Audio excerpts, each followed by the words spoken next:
Voice, आज की आवाज।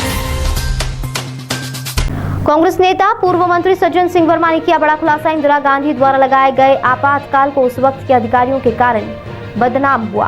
पूर्व मंत्री सज्जन सिंह वर्मा सीहोर के आष्टा पहुंचे, जहां उन्होंने प्रेस वार्ता के दौरान कहा कि मैंने प्रधानमंत्री नरेंद्र मोदी की मन की बात को सुना है। उसमें उन्होंने आपातकाल का जिक्र किया, लेकिन स्वतंत्रता संग्राम का कोई जिक्र नहीं किया। हमारी प्रधानमंत्री इंदिरा गांधी ने 1975 में जो आपातकाल घोषित किया था, वह अच्छे मुद्दों को लेकर आपातकाल लगाया था, जैसे परिवार नियोजन, वृक्षारोपण, ग्रामों में जमीन का अधिकार मिले। लेकिन उस वक्त के अधिकारियों की गलती के कारण उक्त लगाया गया आपातकाल बदनाम हुआ। यह कहना है कांग्रेस के वरिष्ठ नेता पूर्व मंत्री सज्जन सिंह वर्मा का। पत्रकारों से चर्चा करते हुए पूर्व मंत्री सज्जन सिंह वर्मा ने कहा कि उस वक्त तो घोषित आपातकाल था, आज तो मोदी सरकार में उससे बड़ा अघोषित आपातकाल लगा हुआ है। वर्मा ने कहा कि त्रिस्तरीय पंचायत चुनाव में प्रदेश में मतपत्रों के माध्यम से मतदान हुआ तो अधिकांश स्थानों पर कांग्रेस के ही प्रत्याशी जीते हैं, लेकिन देश में मतपत्रों के आधार पर ही लोकसभा और विधानसभा के चुनाव होना चाहिए।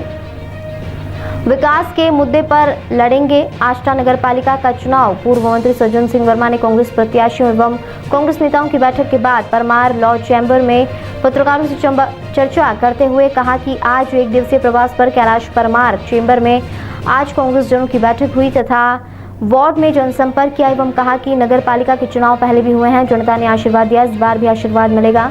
महाराष्ट्र में राजनीतिक उथल पुथल को लेकर सज्जन सिंह वर्मा ने कहा कि जहां जहां कांग्रेस एवं कांग्रेस के अन्य दलों की सरकार है, वहां नरेंद्र मोदी और अमित शाह की जोड़ी सत्ता की ताकत के बल पर हटाकर अपनी सरकार बनाने में जुटे हुए हैं। साथ ही पूर्व मंत्री सज्जन सिंह वर्मा ने क्या कुछ कहा, सुनिए आप भी। नरेंद्र मोदी के नेतृत्व में लोकतंत्र की हत्या करते हुए खरीद फरोख्त भ्रष्टाचार के पैसे से विधायकों को खरीद फरोख्त करके महाराष्ट्र में अब उन्होंने कर दिया है। तो मैं ये कहना चाहूँगा कि इन्हें अपने बाहुबल पे, अपनी नीतियों पर विश्वास नहीं रहा, इसलिए जहाँ जहाँ सरकारें कांग्रेस की समर्थित हैं, जहाँ अलायंस दल की हैं, अब महाराष्ट्र में कोशिश करी, अब कल से बंगाल कूदेंगे।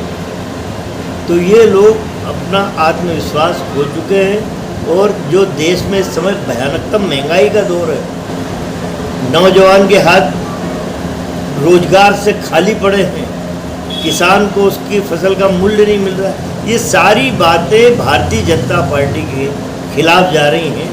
तो अब इन्होंने हथकंडा अपनाना चालू कर दिया, ये लोकतंत्र की हत्या कर रहे हैं। कल मैं इनका भाषण सुन रहा था, श्रीमान 1008 नरेंद्र मोदी प्रधानमंत्री साहब का, उसमें उन्होंने 1975 के आपातकाल का जिक्र किया। स्वतंत्रता की लड़ाई का कोई जिक्र नहीं है। 1975 में जो इंदिरा जी के द्वारा, हमारी प्रधानमंत्री के द्वारा आपातकाल घोषित किया था, वो कुछ अच्छे मुद्दों पे था। परिवार नियोजन, गांव में वृक्ष का लगाया जाना, ये बहुत अच्छे मुद्दे उसमें थे। ग्रामीण क्षेत्र में लोगों को ज़मीन का अधिकार मिले। वो अधिकारियों की कुछ गलती से आपातकाल बदनाम हुआ। लेकिन नरेंद्र मोदी साहब, जब से आप इस देश के प्रधानमंत्री बने हैं, एक अघोषित आपातकाल से देश गुजर रहा है। भय का वातावरण है, समरसता का वातावरण खत्म करके आप हिंदू मुसलमान को लड़ा रहे हो, मंदिर मस्जिद के अलावा कोई बात नहीं कर रहे हो। कांग्रेस ने जो 60 साल में बनाया था इस देश को, आप हवाई जहाज, हवाई अड्डे बेच रहे हो, रेलवे स्टेशन बेच रहे हो, लाइफ इंश्योरेंस कॉरपोरेशन बेच रहे हो। तो अघोषित आपातकाल, पत्रकारों की हत्या हो रही है, एक जज की हत्या हुई है, सुप्रीम कोर्ट के जज अभी तक उसको न्याय नहीं दिला पाए। आँख के सामने एक जज की हत्या हो रही है, बीजेपी के एक नेता के खिलाफ उसका जजमेंट था। रवीश कुमार जैसा एनडीए का पत्रकार, क्या बोलते हैं NDTV, उसको आपने कई महीनों रोक लगा दी थी। रवीश कुमार पे प्रतिबंध आपने लगा दिया। तो आप तो लोकतंत्र की हत्या अघोषित आपातकाल लगा के कर रहे हो। कोई आदमी सुरक्षित नहीं है। आज इतनी बुरी स्थिति है कि आदमी अपना जीवन यापन नहीं